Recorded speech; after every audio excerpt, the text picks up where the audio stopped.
ఉమ్మడి ఆంధ్రప్రదేశ్ చివరి ముఖ్యమంత్రి రాజకీయాలను పూర్తిగా వదిలేశారా? దూరంగా ఉండడానికి కారణం అదేనా? ఇక పూర్తిగా రాజకీయ సన్యాసం పుచ్చుకున్నట్లేనా? ఇంతకీ ఎవరైనా? అసలేంటి మ్యాటర్?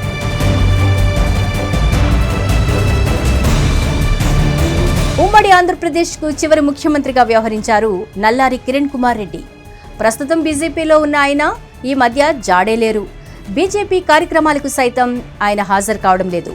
అసలు రాజకీయాల్లో ఉన్నారా లేరా అన్న రీతిలో వ్యవహరిస్తున్నారు. ఆయన సోదరుడు కిషోర్ కుమార్ రెడ్డి మాత్రం టీడీపీ పీలేరు ఎమ్మెల్యేగా కొనసాగుతున్నారు. మొన్నటి ఎన్నికల్లో రాజంపేట బీజేపీ ఎంపీ అభ్యర్థిగా పోటీ చేసి ఓడిపోయారు కిరణ్ కుమార్ రెడ్డి. ఆయనకు రాష్ట్ర పగ్గాలు అందించడంతో పాటు రాజ్యసభ పదవి ఇస్తారని ప్రచారం జరిగింది. అటువంటిదేమీ జరగకపోగా కిరణ్ కుమార్ రెడ్డి ఫుల్ సైలెన్స్ కావడం ఇప్పుడు ప్రాధాన్యత సంతరించుకుంది.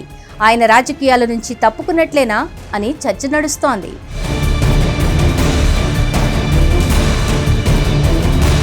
ఉమ్మడి చిత్తూరు జిల్లాలో పేరు మోసిన రాజకీయ కుటుంబాల్లో నల్లారి ఒకటి. కిరణ్ కుమార్ తండ్రి అమర్నాథ్ రెడ్డి సుదీర్ఘకాలం కాంగ్రెస్ పార్టీలో కొనసాగుతూ మంచి నేతగా ఎదిగారు. 1988లో ఆయన అకాల మరణం చెందారు. ఆ సమయంలో కిరణ్ కుమార్ రెడ్డి తన తల్లిని ఉప ఎన్నికల్లో నిలబెట్టారు. ఆ ఎన్నికల్లో ఆమె ఓడిపోయారు. అక్కడికి ఏడాదికి వచ్చిన అసెంబ్లీ ఎన్నికల్లో అంటే 1989లో నేరుగా రంగంలోకి దిగారు కిరణ్ కుమార్ రెడ్డి. తొలిసారిగా అసెంబ్లీకి పోటీ చేసి గెలిచారు.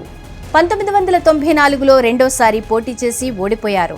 1999, 2004, 2009లో హ్యాట్రిక్ విజయం సాధించి మంచి గుర్తింపు పొందారు. ముఖ్యమంత్రి స్థాయికి ఎదిగారు. 2004లో గెలిచిన కిరణ్ కుమార్ రెడ్డికి వైఎస్ రాజశేఖర రెడ్డి ఎంతగానో ప్రోత్సాహం అందించారు. వివిధ సమీకరణల్లో భాగంగా కిరణ్ కుమార్ రెడ్డికి మంత్రి పదవి దక్కలేదు. చీఫ్ విప్ పదవి ఇచ్చి కేబినెట్ హోదా కల్పించారు. 2009లో కిరణ్ గెలిచేసరికి శాసనసభ స్పీకర్ ఇచ్చి గౌరవించారు. రాజశేఖర్ రెడ్డి అకాల మరణంతో రోసయ్య ముఖ్యమంత్రి కావడం, ఆయన దిగిపోయిన తర్వాత చాలా మంది పేర్లు వినిపించాయి. కానీ అనూహ్యంగా స్పీకర్గా ఉన్న కిరణ్ కుమార్ రెడ్డికి ముఖ్యమంత్రి పదవిని కట్టబెట్టింది కాంగ్రెస్ హైకమాండ్.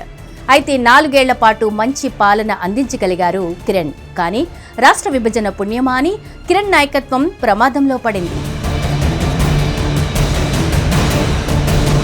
రాష్ట్ర విభజన ఒకవైపు, జగన్మోహన్ రెడ్డి, వైఎస్ఆర్ కాంగ్రెస్ పార్టీ ఇంకోవైపు కాంగ్రెస్ పార్టీని దారుణంగా దెబ్బతీశాయి. తనను సంప్రదించకుండా రాష్ట్ర విభజన జరిగిన తీరును సీఎం కిరణ్ కుమార్ రెడ్డి మనస్తాపానికి గురయ్యారు. సమైఖ్యాంధ్ర పార్టీని ఏర్పాటు చేసి బరిలో దిగారు.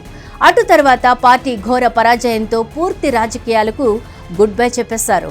2019 ఎన్నికల తర్వాత మాత్రం కాంగ్రెస్ పార్టీ వైపు వచ్చారు. కానీ ఎన్నో రోజులు కూడా అక్కడ ఉండలేకపోయారు. వెంటనే బీజేపీలో చేరారు. గడిచిన ఎన్నికల్లో పొత్తులో భాగంగా ఎంపీగా పోటీ చేసి ఓడిపోయారు. అటు తర్వాత బీజేపీ కార్యకలాపాల్లో ఎక్కడా కనిపించలేదు. కూటమి సమన్వయంలో కూడా ఆయన పాత్ర లేదు. దీంతో ఆయన క్రియాశీలక రాజకీయాలకు గుడ్ బై చెప్పారా అన్న అనుమానాలు కలుగుతున్నాయి.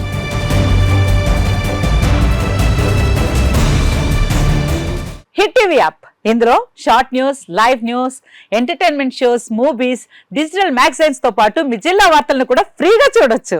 ఇంకెందుకు ఆలస్యం, వెంటనే హిట్ టీవీ యాప్ ని డౌన్లోడ్ చేసుకుని ఫ్రీగా ఎంటర్టైన్మెంట్ పొందండి. Hit TV app. Hit TV app. Please download hit TV app. Hit TV app ని ఫ్రీగా డౌన్లోడ్ చేసుకుని ఎంజాయ్ చేయండి. మీకు నచ్చిన ఎంటర్టైన్మెంట్ కోసం హిట్ టీవీ యాప్ ని ఫ్రీగా డౌన్లోడ్ చేసుకుని ఎంజాయ్ చేయండి. హిట్ టీవీ యాప్ ని డౌన్లోడ్ చేసుకుని ఆస్వాదించండి, ఆశీర్వదించండి. ఇంతమంది సెలబ్రిటీలు హిట్ టీవీ యాప్ ని డౌన్లోడ్ చేసుకోండి అని చెప్తున్నారంటే ఎంత మంచి యాప్ ఆలోచించండి. అమెరికా అమెరికా అమెరికా అమెరికాలో చదవాలనుకునే వాళ్ళకి విశ్వసనీయమైన పేరు మన శౌర్య కన్సల్టెన్సీ. UK లో 1 year masters. UK లో 1 year masters. 2 years work permit up to 5 years visa. Contact Saurya Consultancy. Contact 89851 89851.